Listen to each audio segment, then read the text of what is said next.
Hello दोस्तों, नमस्कार। आज हम बात करेंगे स्पोकन इंग्लिश के 3 वीडियोस में, और इसमें बात करेंगे कि टेंसेस पे कैसे काम करते हैं। टेंस क्या होता है? टेंस का मतलब होता है काल। टेंस का मतलब क्या होता है? काल। टेंस मीन्स काल। तो काल होते हैं 3 प्रकार के। पहला होता है प्रेजेंट टेंस, दूसरा होता है पास्ट टेंस, तीसरा होता है फ्यूचर टेंस। तो प्रेजेंट टेंस क्या करता है? प्रेजेंट टेंस में जो है इंफॉर्मेशन को प्रेजेंट में देखा जाता है। जो हमारी घटनाएं प्रेजेंट में होती है, इनको प्रेजेंट टेंस में दिखाया जाता है।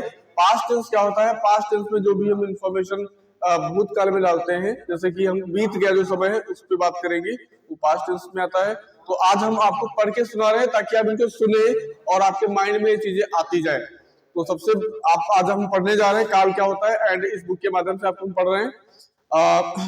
जिस तरह हिंदी में 3 काल होते हैं, उसी प्रकार अंग्रेजी में भी 3 काल होते हैं। जैसे हिंदी में 3 काल होते हैं, वैसे ही अंग्रेजी में भी 3 काल होते हैं। जैसे कि प्रेजेंट टेंस वर्तमान काल, जैसे कि पास्ट टेंस भूतकाल, जैसे कि फ्यूचर टेंस भविष्य काल। इन तीनों में प्रत्येक के 4-4 भेद होते हैं। इंडेफिनिट टेंस, इन तीनों में प्रत्येक के 4-4 भेद होते हैं। याद रखिएगा, ये जो 3 काल है, इन तीनों काल में अलग अलग भेद होते हैं। पहला होता है इंडेफिनिट टेंस, जैसे प्रेजेंट के 4 बेटे हैं। तो पहला कौन सा है? Present indefinite. दूसरा कौन सा? Present continuous. तीसरा कौन सा? Present perfect tense. नेक्स्ट क्या है? Present perfect continuous tense. इसके 4 मुख्य बेटे होते हैं। आप ऐसे याद कर लीजिए कि हर, जैसे indefinite, present indefinite, continuous, perfect और परफेक्ट कॉन्टिन्यूअस, इसके 4 प्रकार होते हैं। आपको पहले तो याद कर लेना है। अब हम बात करते हैं वर्तमान काल प्रेजेंट टेंस की। वर्तमान काल प्रेजेंट टेंस, वर्तमान काल के वाक्यों में कार्य के हो जाने का प्रभाव होता है। मतलब कार्य हो गया है, कार्य जहां पे हो गया है वहां पे ये चीजें देखी जाती है। इसको बोलते हैं प्रेजेंट टेंस। जैसे I am reading the book, तो I am reading the book क्या हो जाएगा? मैं पढ़ रहा हूं। तो यहाँ पे कार्य के हो जाने या कार्य हो रहा है, इसका अभाव होता है। दूसरी बात करते हैं प्रेजेंट इंडेफिनिट टेंस।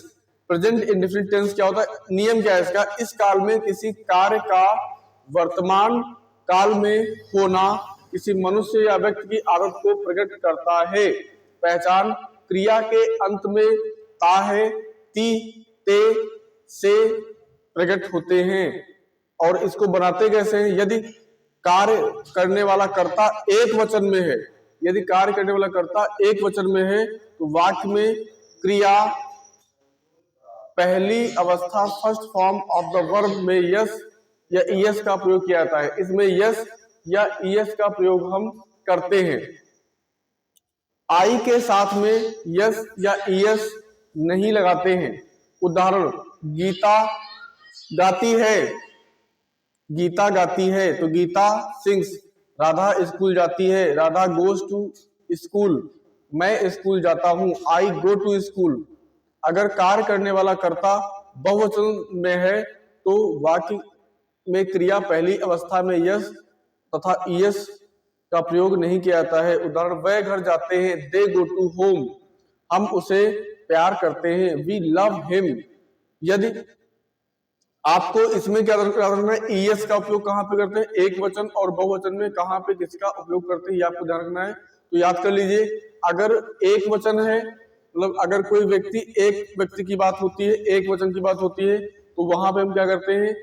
जो एक वचन में क्या लगाते हैं?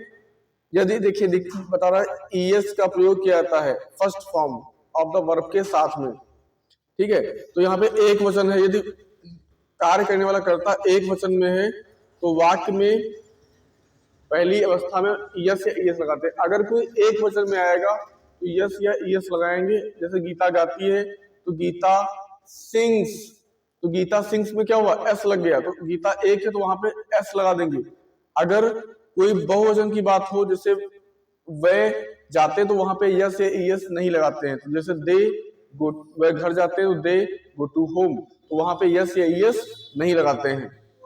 अगली बात करते हैं इसमें, यदि कार्य करने वाला कर्ता एक वचन है, तो डच का प्रयोग करते हैं, क्रिया में यस या ईएस हटा देते हैं।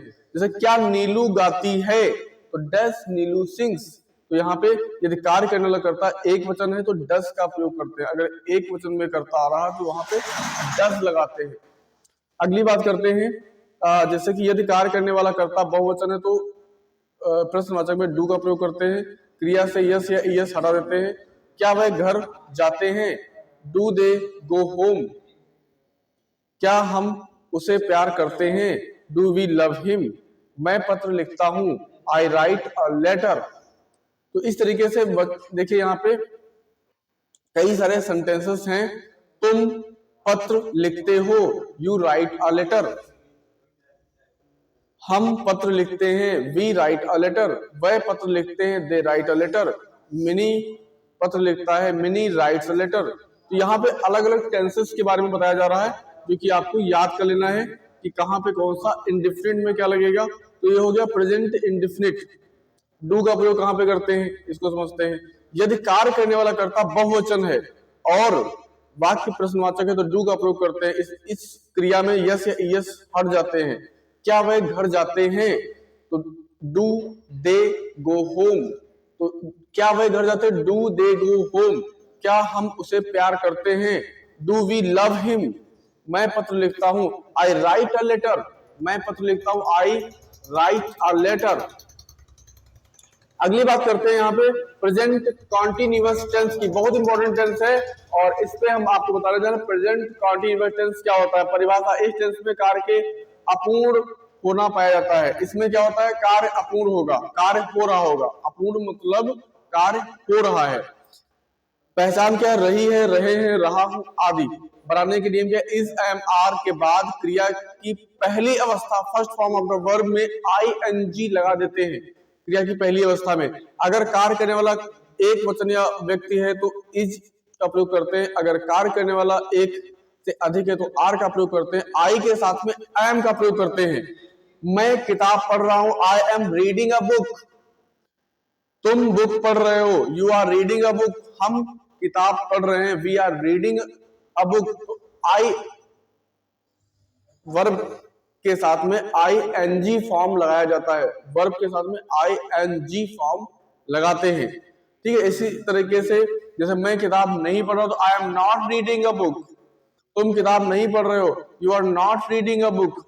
हम किताब नहीं पढ़ रहे हैं, we are not reading a book. तो यहाँ पे कार्य अपूर्ण हो रहा है, मतलब पढ़ रहा है, कब खत्म होगा नहीं पता। तो जहां पे कार्य अपूर्ण हो रहा है वहां पे आईएनजी लगाते हैं। ये प्रेजेंट कॉन्टिन्यूअस टेंस का सेकंड पार्ट है। अब बात करते हैं थर्ड पार्ट की। थर्ड पार्ट में क्या है, प्रेजेंट परफेक्ट टेंस। ये क्या होता है, इस टेंस में कार्य प्रेजेंट परफेक्ट टेंस, इस टेंस में कार्य का भूतकाल में शुरू होना तथा भूतकाल में पूरा होना पाया जाता है, पर इसके फल का बोध मौजूद रहता है। चुका है, चुकी है, इसकी पहचान क्या होती है, कार्य हो चुका है। तो तीसरा सेंटेंस में क्या है, कार्य हो चुका है। इसमें कार्य हो चुका है, चुका है, चुके हैं, चुकी है, लिया है, लिए आदि। इसमें नियम क्या है, ऐसे वाक्यों के एक वचनकर्ता के साथ हैज और एक से अधिक के साथ में हैव का प्रयोग करते हैं। क्रिया की तीसरी अवस्था third form of the verb लगाते हैं। यदि वाक्य प्रश्नवाचक है तो हैज या हैव को वाक्य के प्रारंभ में रखते हैं और अंत में प्रश्नवाचक चिन्ह लगाते हैं।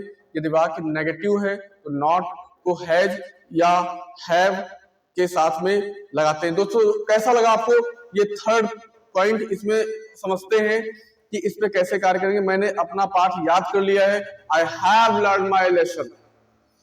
मैंने अपना पाठ याद कर लिया है, कार्य हो चुका है, शोइंग द रिजल्ट वर्क। तो दोस्तों आज के लिए इतना ही, मिलते हैं फिर नेक्स्ट वीडियो में। तब तक के लिए जय हिंद, जय भारत।